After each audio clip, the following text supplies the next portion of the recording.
Liligawan mo si Fatima. Nasira ang pangalan natin dahil sa transaksyong ginawa niyo sa mga Montenegro, hindi ba? Sa ganitong paraan tayo babawi. Gusto ko mag-sorry sa nangyari kanina. Sana bigyan mo ako ng isa pang pagkakataon bumawi sa'yo. Bakit, Fatima? Ano ginawa niyo sa'yo? Nagkaroon na kami ng konting misunderstanding kanina. Sana huwag niyong pilitin si Tanggol kung ayaw niyang pumasok sa politika. Tanggol, Ano ang desisyon mo? gusto nila akong patakbo para maprotektahan ko ang negosyo namin. Tatakbo ka ba? Hindi ko pa alam. Wala akong alam tungkol sa politika. Tanggol, kung ano man yung gumugulo sa isip mo, kalimutan mo na yon. Pakinggan mo lang yung nasa puso mo. Tanggol, ang laki na ang kakaya natin para yumaman lalo. Pero anong ginawa natin? Pinigilan natin ang paglaganap ng droga. Namahagi tayo ng pera sa mga mahihirap para patuloy silang magbago. Sino politiko ang nakaisip nun? Sinong tao ang nakaisip nun, Tanggol? Ikaw lang. Tanggol, ikaw, yung puso mo, ang apoy na magbibiyag patungo sa pagbabago ng bayan.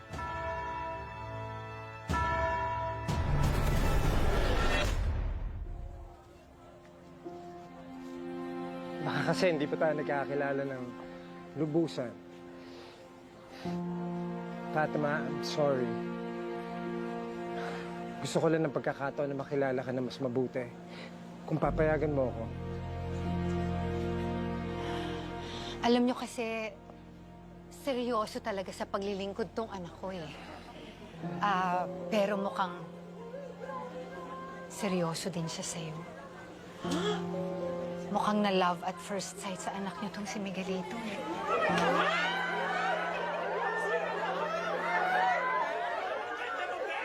Love? Paano naman mo yung naging love? Even I can't explain it, Fatima, but it certainly feels like destiny. Brought us closer together. Sana bigyan mo pa ako ng isa pang pagkakataon makilala ka na mas mabuti. Oh my gosh! Sorry.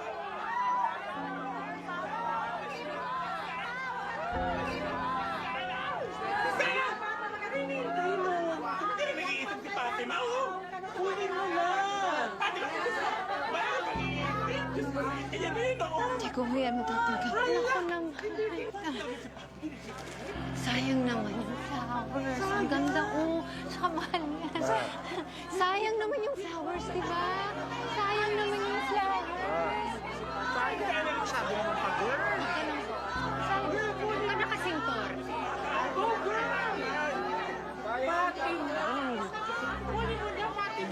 Fatima. Fatima.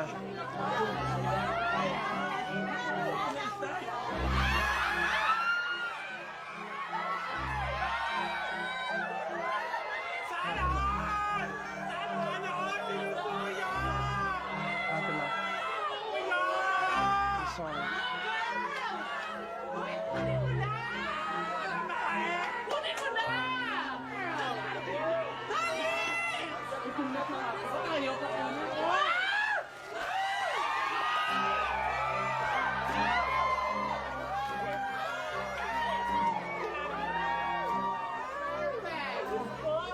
Fatima, mabuti pa papasukin muna natin sila. Doon na kayo sa loob mag-usap.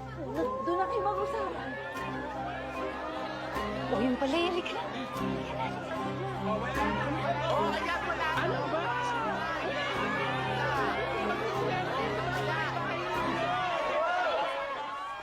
Tuloy lang po kayo.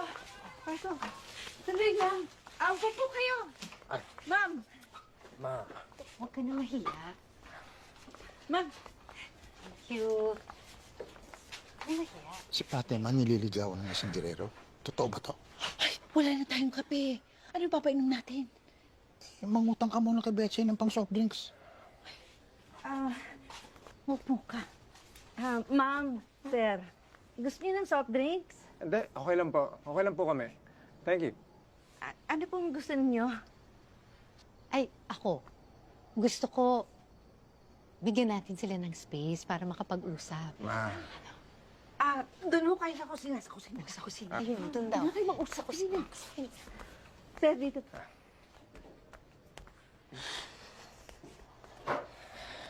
Nakadrugs ka ba?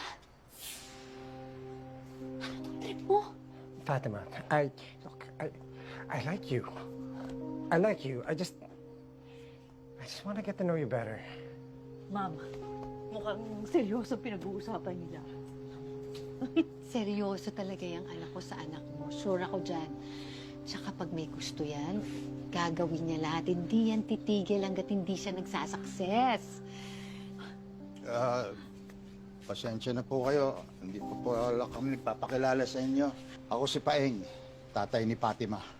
Grace, nanay. Siguro naman kilala niyo na ako, no? Hindi ko na kailangan magpakilala. Hindi na po. Alam niyo, bilib na bilib ako talaga dyan sa anak ko. Kasi, yung si Miguelito, kahit na nasa kanya na lahat, grabe, sobrang down to earth pa rin talaga niyan. Tsaka, baliwala sa kanya kung anong estado ng babae. Pag bet niya, bet niya.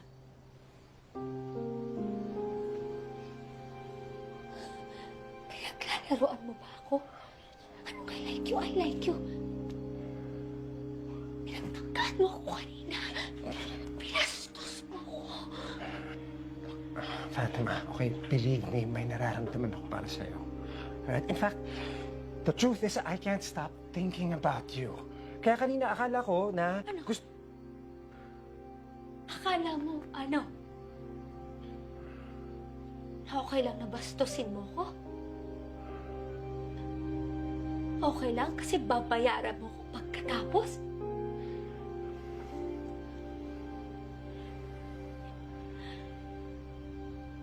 Hindi porket nakuha mo ko dati. Makukuha mo ko ulit ngayon. Pilitan lang akong gawin yun dahil nanganganib yung buhay ng kuya ko. Kaya, pwede ba? Umalis ka na lang. Fatima, look, I'm sorry. Okay? I'm sorry. Alam ko malaki kasalanan ko sa'yo. But believe me, I have feelings for you. And all I'm asking for is a chance. A chance to get to know you better. That's it.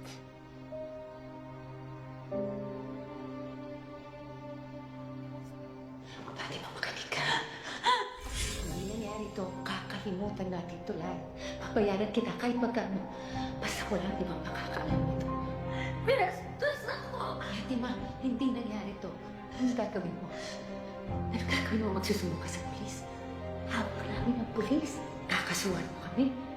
Magsusunog ka lang ng pera, Fatima. Uulitin ko.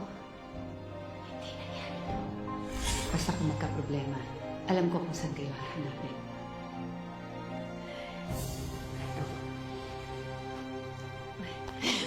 Okay lang yan. Sanay ako dyan. Ayun na. Nakapag-usap na kami. Salamat po sa pagdalaw niyo. Ay! Kayo ba? Ma, wag natin pressurein si Fatima. At sinabi ko din sa kanya na I'm willing to wait. Pumayag siya na manligaw ako.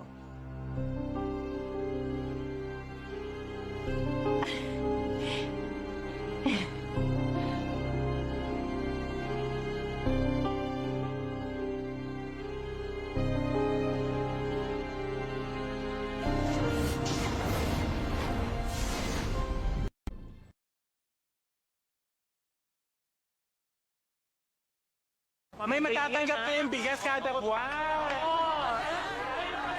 Maraming salamat po sa inyo. Maraming Thank you, Dan. Thank you. Nice to meet you. Thank you. Thank you. Huwag kayo maniwala sa pamilya yan! Mga drug-lord yan mga yan! Ano tayo may Mga drug-lord yan mga yan! Ano nangyari dito?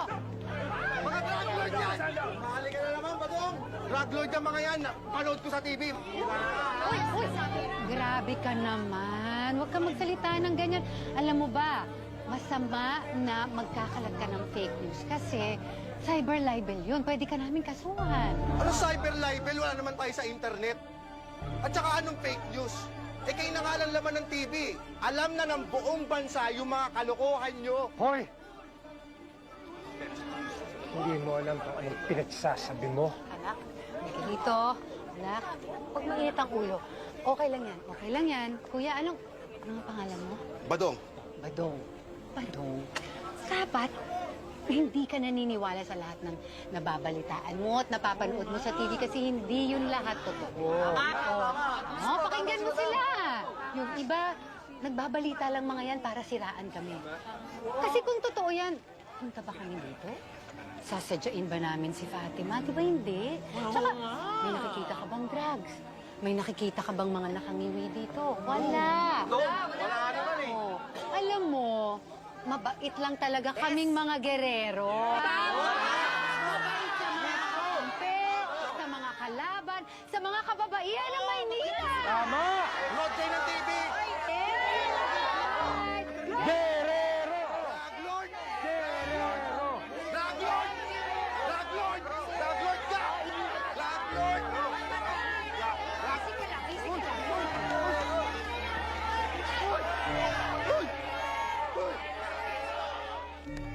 Mauna ka na sa kotse, ma. Ano ako dadalhin? Si Kasul, Ano ako dadalhin? Bawa na kayo, please! Tayo na lang kita.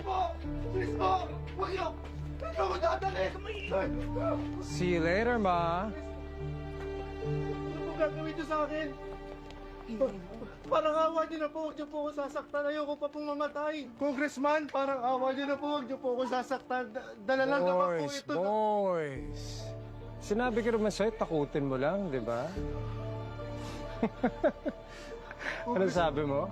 Huwag niyo po ako sasaktan, sir. Sasaktan. Teka nga, tayo mo nga to. Tayo mo nga. Please. Ano kala mo sa akin, ha? Hindi po. Mamatay tao. Hindi po, hindi po. Grabe ka naman. Oh, get up, get up, get up.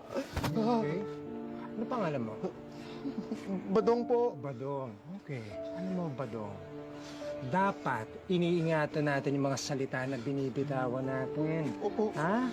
Kapag walang pruweba, ibig sabihin, hindi nangyari. Opo.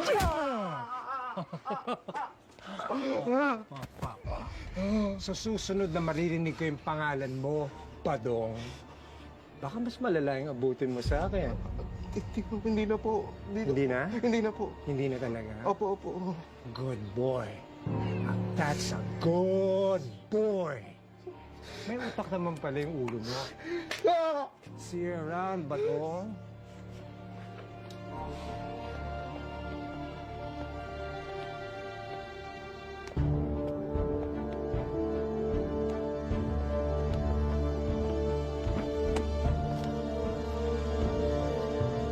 Tara na. Nothing to worry about, ma. Inasikaso ko na yung epal na yon. Huwag mo sabihin. Hindi ko siya pinatay, okay? Kinausap ko na siya ng masinsinan. Jeez. For how long do we need to keep going back to this place? I mean, just look at it, ma. It's disgusting. It's filthy, ma. Ano ka ba? Nandito tayo para sa'yo at dahil sa'yo. Kung ako lang, huwag ko nang bumalik sa lugar na to, no? Dami kong naaalalang. Ay, isipin mo na lang. Hindi si Fatima ang totoong nililigawan mo, kundi yung mga botanteng mai-in love sa pagka-Prince Charming mo.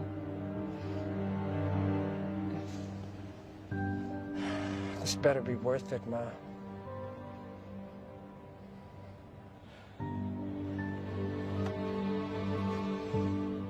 Tara na. Let's go!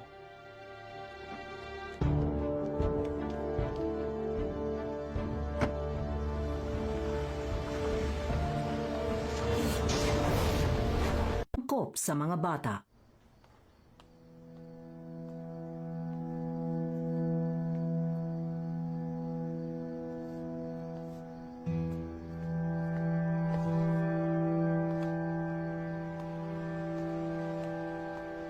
Oh!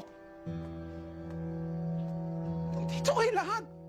Ang daming taong nagugulo dun sa labas tapos may pulaklak sa lamesa at anong nangyayari? Pumunta dito si Congressman Miguelito. Nanliligaw kay Fatima. Tinamaan kay Bunso. Naku naman si Fatima!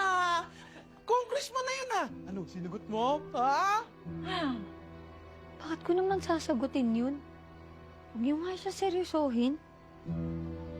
Pero seryoso sa'yo ako. Saan mo siya nakilala? Kliyente ho sa trabaho. Hanip? Love at first sight? Mukha namang mabait si Congressman. Mayaman. Makapangyarihan din. Sa totoo lang, ang swerte mo, anak, dahil ikaw ang pinili niyang ligawan. Kasi maaari naman siyang maligaw sa iba, yung mga kauri niya, yung sosyal, yung mayaman. Pero ikaw talagang pinili niyang ligawan. Ang ganda na anak po. Para mo naman ako namimigay doon. Hindi niyo makilala yung tao. Asan na yung sinasabi niyo? Na masusunod ko anong sinasabi ng puso ko. Tama si Fatima. Walang pwedeng dumikta sa puso niya. Pag-ibig ang pinag-uusapan natin. Kinapukasat niya. Hindi madali o mabilis magpasya kung sinong mamahalin niya. Paeng mahal na mahal kita at hindi ako nagsisising pinakasalan kita. Pero saan ba tayo dinala ng pagmamahal na yan? Hindi ba dapat magpakatotoo at magpaka-practical tayo? Dahil sigurado ako na nagugutom tayo, na gusto ka ni Congressman, na napakaswerte mo kung magkatuluyan kayo. Anak, sa panahong ito, anong halaga ng pag-ibig sa kumakalam na sikmura?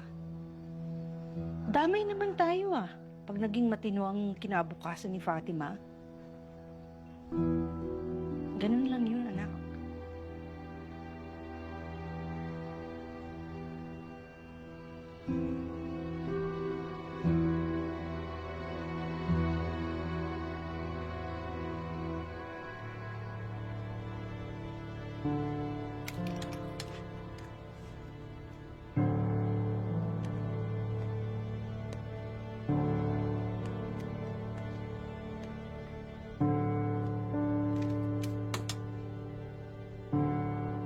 Sobrang dami nangyari ngayong araw na to.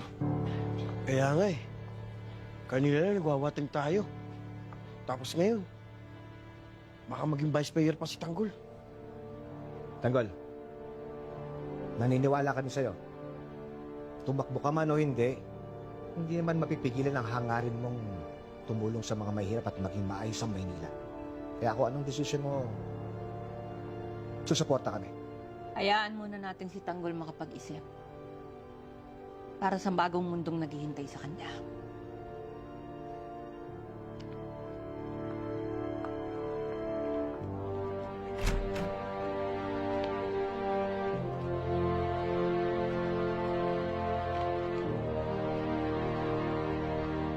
Hindi ko naman po gusto gumawa ng masama eh. Wala lang pong ibang oportunidad, kaya nagagawa ko yun. Lahat tayo may karapatang mamili ng tama o mali. Pagpalaka ng mukha mo, Perwiso, dala mo dito! Magsisi ka man, huli na Tanggol. Kinakailangan pagbayaran mo lahat ng kasama mo niya. Mamili ka. Papatay ka o papatayin kita. Bakit laging para akong nag-iisip ng pagkakataon? At tinutulak para gumawa ng mali. Nasa sa'yo yan, Tanggol. Ikaw ang magdedesisyon kung gagawa ka ng kabutihan sa kapwa o kung tama o maling landas ang tatahakin. Marami akong ginawang mga kasamaan doon. Katarantaduhan. Siguro ngayon ang tamang panahon para bumawi tayo. At gumawa ng kabutihan sa ating kapwa. Kaya ito ng pagkakataon para kahit na paano makatulong tayo. Minsan lang po ang pagkakataon sa buhay natin na may isang tao na nagmalasakit sa atin para tulungan tayo makapagsimula at magkaroon ng magandang buhay. Walang magiging silbi ang lahat ng kayamanan at pera natin kung sasarilinin lang natin to. Dapat itulong natin sa mga tao na nangangailangan. Kahit ano pang sakit ang naramdaman ko sa kanila, babalikan natin sila ng kabutihan. Ikaw lang ang gagawa niyan dito sa atin. Dahil mo pa mga politiko.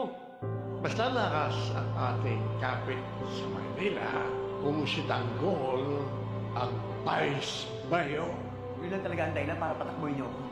Hindi niyo iniisip ang kapakanan ng mga tao. Gusto mo bang magpatuloy pa rin yung bulok na sistema na ginagawa niyo? Gusto mo pa rin bang magpatuloy yung hirap na dinadanas ng mga kababayan natin ngayon? Wala naman talaga ako alam sa politika. Pero kung gagawin ko man yan, gagawin ko yun dahil alam ko may tutulong ako sa mga tao. Hindi para protektahan lang ang sarili naming interes. Hinubog ako ng lasapan ng Quiapo. Mula pa nung bata ako. Kahirapan ang nasaksihan ko at naranasan. Kahit minsan,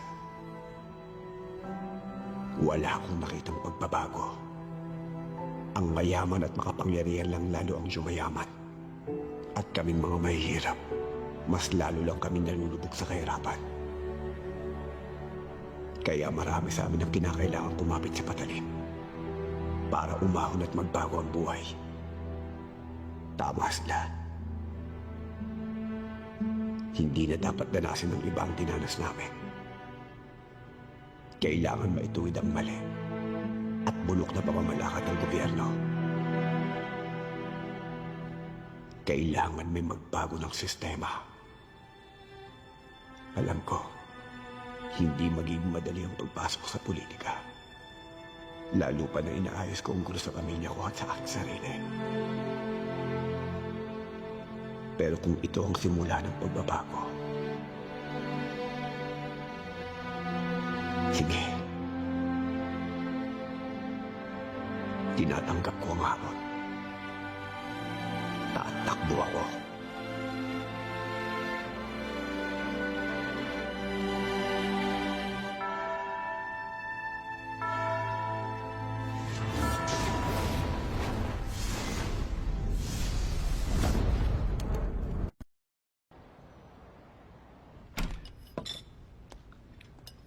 Han.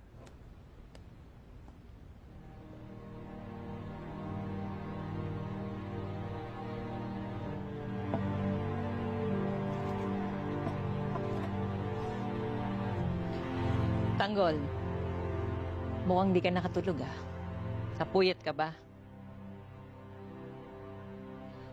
Nakapag-desisyon ka na ba?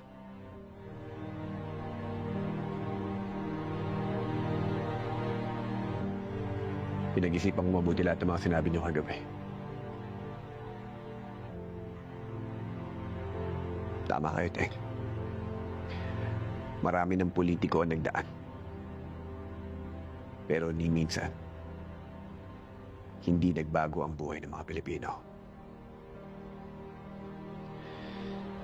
Sa lugar natin sa Quiapo, maraming mga politiko na laging nangangako. Pero hindi naman nila tinutupad ang lahat ng mga pangako nila.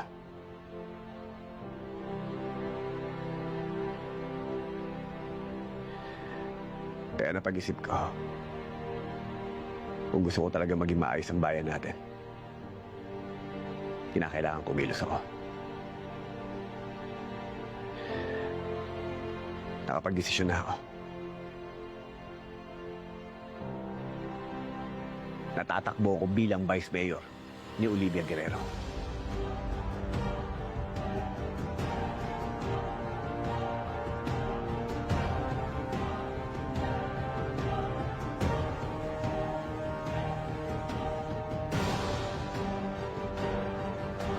Buti naman, Tanggol, tatakbo ka na. Gusto ko, ako ang mamimili ng lahat ng mga taong makakasama namin sa posisyon. Usap-usapan ngayon, marami nang wala ng tiwala sa mga Guerrero. Wala naman akong nababalitaan gustong kumalaban sa atin.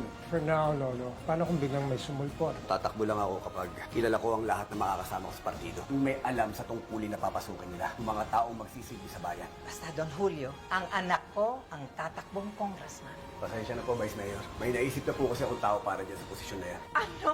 Si Inigo ang tatakbo bilang congressman. FPJ Spot. 现在这个核酸到底是要哪们做嘛？到底做还是不做？然后那些地方啊，我们要真的长手，到底查不查嘛？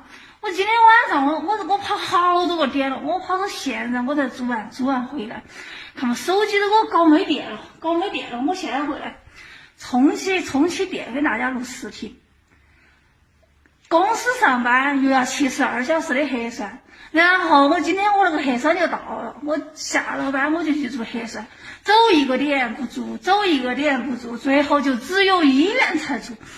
哦，成都又降温了，好冷了，晓得不？排起东长的队，起码1-2千人，你想一下，那个整个一个区就那么几个点位，几个医院做。啊，真的是无语了，真的是无语了。你说你不晓得现在这个核酸要哪门啊？你说你要查核酸，我们做啥子？哪门我们老百姓都是配合的，哪门都是配合的。